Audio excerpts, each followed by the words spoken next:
Welcome to Gail's Garden, Herbs and More. You are looking at Prunella Vulgaris, self-heal. And I often mention it when I'm walking by in my garden. This plant does so many things. Now, I've heard some people say this plant, you just use the flower, and others don't say that. They just say the aerial parts. That's the part that's above ground.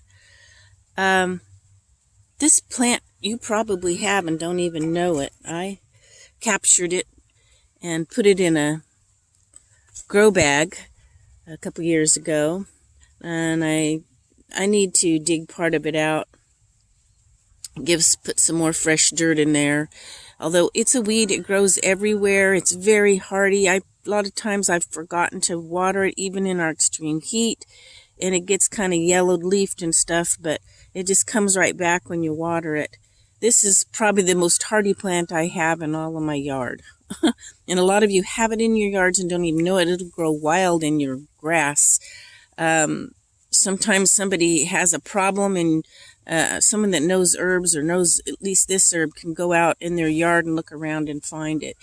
Not always, but a lot of times. It just grows wild. It's a weed, but it's a wonderful weed. So much so that I captured it, so it's not so wild. So I have it when I need it. I'm getting ready to harvest some. So let me see if I can put you down here. Hopefully you've been able to see this.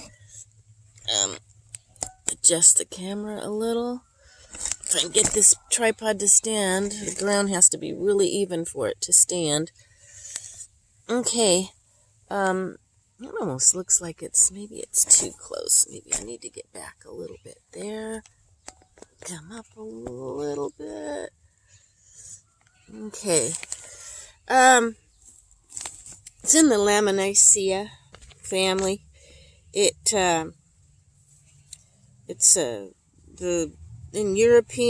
called a European wound herb, or it's all over North America. It's antibacterial, it's antiviral, it reduces blood pressure, it heals wounds, it's a tonic, it's an astringent.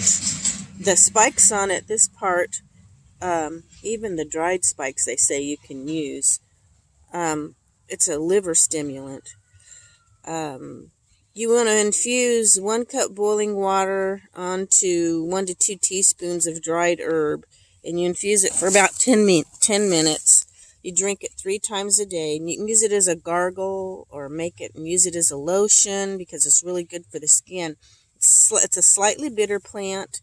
I don't notice the bitterness that much, and I don't like bitter. Here I am into herbs and don't like bitter, and bitter is one of the most healthy benefits from herbs. But okay, it's if you know anything about the constitutions of the plant and the people, this one is known as cold and drying. Its energy is cooling and it's drying.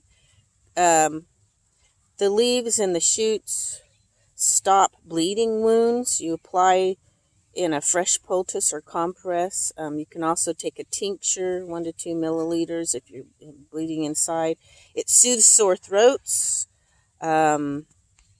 It stops the bleeding of wounds, heavy periods, and blood and urine. It helps diarrhea, bleeding, hemorrhoids, bleeding gums. So that's why I use it in my mouthwash. I make a tincture and use that.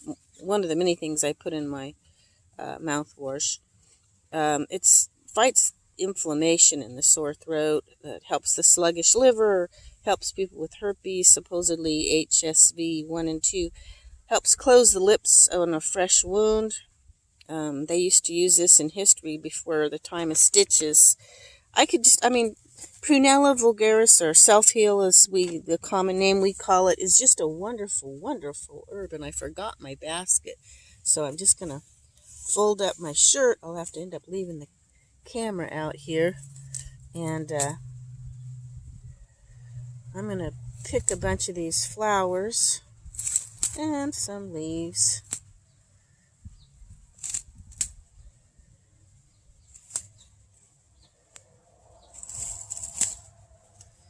I'll rinse it off good, and then I'm going to make some tea this morning with the fresh leaves and flowers. And then I'll dry some to keep for this winter. Although where I live, there's always some out here, but it doesn't do a whole lot. It doesn't totally die back, but it doesn't grow as vigorous and probably doesn't have the strength in it that it does right now. That's why I like to pick it now and save some of this. And it's handy when something's going on and you need it. Sometimes you don't have a moment to run out and pick herbs. You just want something really handy. Plus I make my tinctures with it too. So just picking the leaves off from this. It's a beautiful morning. And talking of health, just like I said on my last video, something healthy to do. I know it was a hike in the outdoors, but that's a very healthy thing to do. Herbs you find usually outside unless you have them growing in a greenhouse or something, but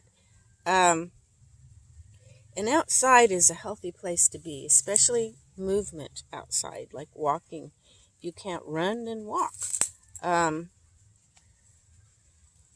we get older, we can't do as much, but we try to walk.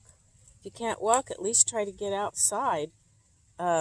Whether if you're in a wheelchair or if you're in a bed, try to get by a window where there's sunshine and open that window and let some of that fresh air in. I know sometimes when people are sick, they put them in a dark room and close the shades and all this and that. I don't know about that. I know sometimes depending on what you have. I mean, if you have a really bad headache or something, you don't want any light in it or whatever, but I think the best healing thing I can remember, haven't done it in a while, but, well, like in Kentucky, I had a porch with the cement thing, and I didn't have a lounge chair at the time, but I did have the pad to a lounge chair, so I laid it down on the concrete, and I was really sick with the virus or some sort of a cold, sore throat type thing, and I just laid on that out in the sun. I believe it was probably around April in the early spring, but that warm sun happened to be coming through, and I just laid there, fell asleep, napped most of the morning in the sun and out in the air because it's so good for you, and the sun kills viruses and stuff. So let this, I've got to dig some of this up. Here's one where the flowers have died back and you just have this, but it's kind of a close look if you can see it. Now, with the flowers, let's see, here's a little one.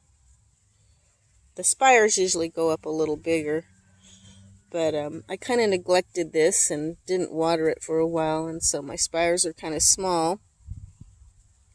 But I'm going to take some of this in for some tea this morning. I just thought, well, I would talk to you about it while I'm out picking it, because I don't think I've done a video on self-heal. I've talked about it briefly as I walk by, but I've not really gotten to any depth about it. The only problem with animals I've had is it's a nice soft bed. The cats like to come lay on it, so I put a stick in the middle to try to discourage them from coming out here and laying on my self-heal and smothering it out. I need to give it a little love and kind of take some of it out and give it some more room to grow. They say it'll take over. Be careful. I don't care. I'm going to put it in, take a big hunk of it and put it out here where it can just run, because it usually grows in people's grass in their yards and everything anyway. In the spring especially, you see the little blue spires coming up. You know what it is. But this is a wonderful plant I wanted to share this morning with you all. It's funny, I'm not going to get into that. Anyway, I just ask that you give me a thumbs up, share, and help my channel to grow a little bit. Thank you. Y'all have a great day. Bye-bye now.